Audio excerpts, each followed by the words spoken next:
예, 안녕하십니까. 중앙대학교 조윤여입니다. 박수를 많이 받았다기보다는 박수를 한꺼번에 제가 받은 것 같습니다. 저희 앞에 드려야 되는데 저희 청중들께서 잠깐 까먹고 있다가 마지막에 저한테 몰아준 걸로 제가 오늘 맡게 된 부분이 이제 한미 원자력 협정에 관련해 가지고 이것을 어떻게 풀어나가느냐라는 걸 토론을 맡았습니다. 앞서 우리 전봉훈 박사님께서 워낙 오밀조밀하게 세세하게 다 설명을 해주셔서 제가 어떻게 풀어나가야 될지 좀 사실은 고민을 했습니다. 근데 제 결론부터 말씀드린다면 저도 이 원자력 협정 개정이 기본적으로 잘 되기는 어렵지 않은 협상 구조와 동맹 구조를 갖고 있지 않나 하는 취지로 말씀을 드리겠습니다. 왜 미국이 비약산을 그렇게 얘기를 하고 있고, 그리고 또 상황이 한미 동맹 관계에 있어서, 그리고 이 북핵 문제와 연관해서 이러한 상황이 왔느냐라는 것을 먼저 구조적인 측면에서 한번 살펴보도록 하겠습니다. 비약산을 얘기하는 미국 입장에서 가장 중요하게 생각하는 게 이제 외교 정책의 기조라고 볼 수가 있는 거죠. 미국이 오랫동안 핵을 갖고 있으면서도 비약산을 강조했지만 특히 이 오바마 행정부에 와가지고 이 비약산에 대한 주제는 외교 정책에 있어서의 가장 제1 기조와 같습니다. 그러니까 세계 전략 기조 속에서 이 비약산을 얘기하고 있는 것이 하나의 이 외교 정책을 얘기하는 것이 아니고, 그리고 미국이 국가 이익을 얘기하는 데 있어 가지고 예전에 민주주의나 자유무역이나 이러한 측면보다도 지금 가장 중요한 게 이 테러와 비약산에 대한 문제이기 때문입니다. 그렇기 때문에 오바마 행정부에서 가장 중요시 여긴 것이 반테러 비약산입니다. 그리고 무엇보다 2기에 있어가지고 이것이 좀 완화되었느냐라는 것보다는 보다 더 강화되었다라는 것이죠.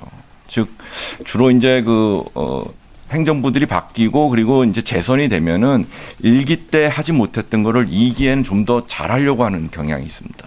그래서 보다 더 외교 정책에 있어서 기조로 삼았던 비약산의 문제를 보다 더 확실하게 하려고 하는 측면에서 보게 되면은 비약산의 문제는 보다 더 엄중해지고 좀 더 심각해지지 않나 하는 차원에서 이런 상황에서 우리는 이 원자력 개정 협정을 얘기하고 있을 때 쉽지 않지 않나 하는 생각이 듭니다.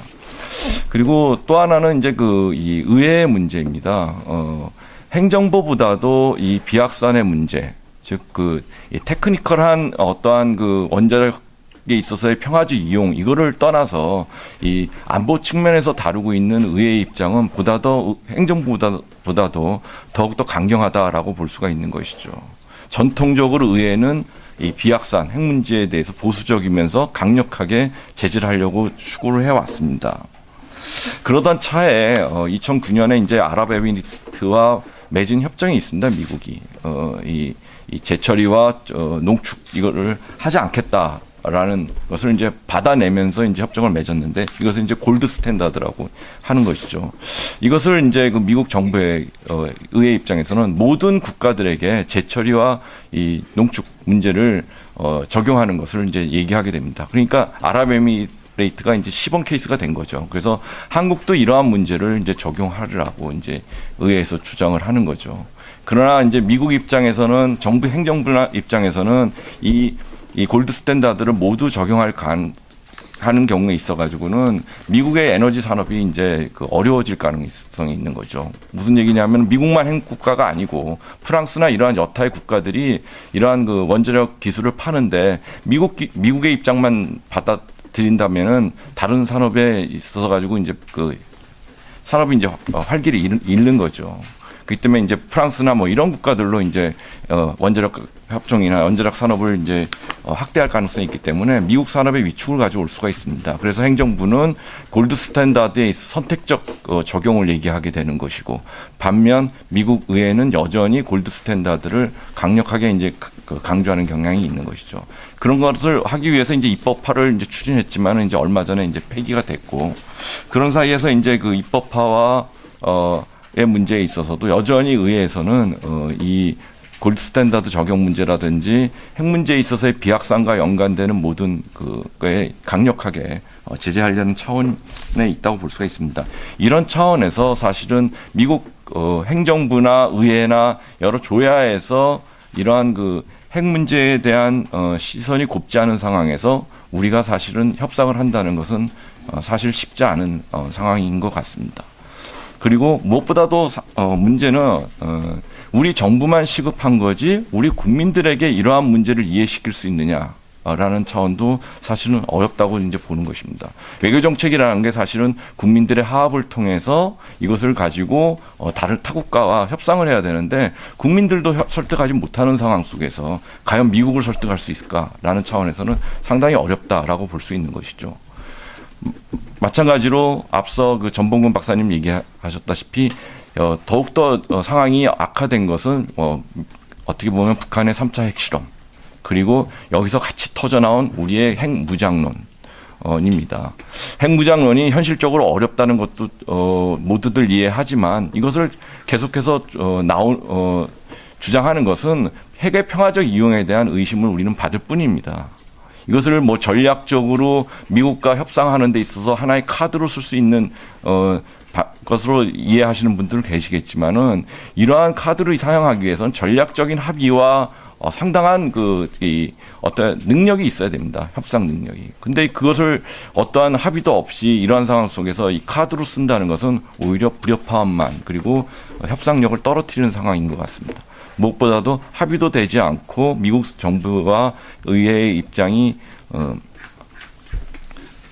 엄중한 상황 속에서 우리의 입장을 관철시키기는 보다 더 어렵다라고 이제 생각을 하고요. 무엇보다도 이 동맹 문제에 있어서 보게 되면은 사실은 동맹에는 이제 연루와 포기라는 것이 있습니다. 특히 한미동맹 같은 경우는 미국이 생각하는 중요한 그 동맹국이라고 보는데 미국이 생각하는 외교정책 기조 속에서 한국이 예로 적응을 받기보다는 어떻게 보면 엄중한 미국의 룰을 따라주기를 미국은 바랄 것입니다. 그런 상황 속에서 동맹 간에 있어서의 갈등은 예상된다라고 볼 수가 있는 것이죠. 그러나 때로는 어떻게 가까운 동맹일수록 또 그런 문제를 해결할 수 있는 방안도 있습니다, 사실은.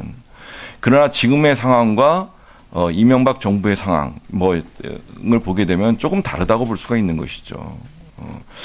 동맹이 이명박 정부 상황에서는 그 누구보다도 동맹이 어느 때보다 좋다 그럴 정도로 사실은 그 상황 속에서 그리고 FTA 협정이 진행되는 상황 속에서 어떤 빅딜을 통한 이러한 그 문제를 해결할 수 있었을지도 모릅니다. 앞서 얘기하신 대로 사회자께서 얘기하신 대로 이것은 어떻게 보면은 이제 그 경제적인 통상적인 측면이기 때문에 FTA와 같이 엮어서 협상할 수 있는 차원도 있었을 것입니다. 그러한 상황 그리고 동맹이 그 어느 때보다 무르익었던 상황 이러한 상황을 놓치고 지금에 와서 박근혜 정부에서 한미 관계가 다시 이제 새롭게 어떠한 그 전략적 상황으로 가는 상황 속에서 이 문제를 처음에 끄집어내는 것은 한미 간에 있어서의 그 동맹 간에 있어서의 어떤 갈등 첫 단추로서는 상당히 좋지 않은 주제일 가능성이 높다고 생각을 합니다.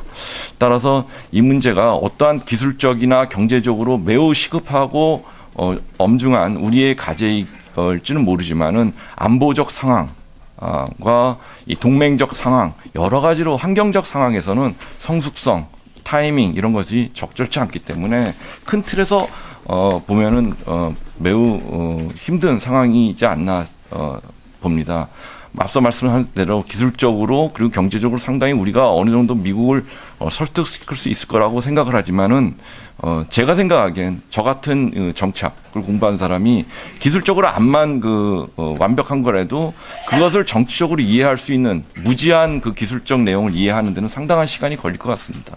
그렇기 때문에 앞으로 시간을 가지고 앞으로 뭐 2년을 연장한다는데 충분한 준비를 통해서 협상을 준비하는 것이 좋다고 생각합니다. 예, 이상입니다.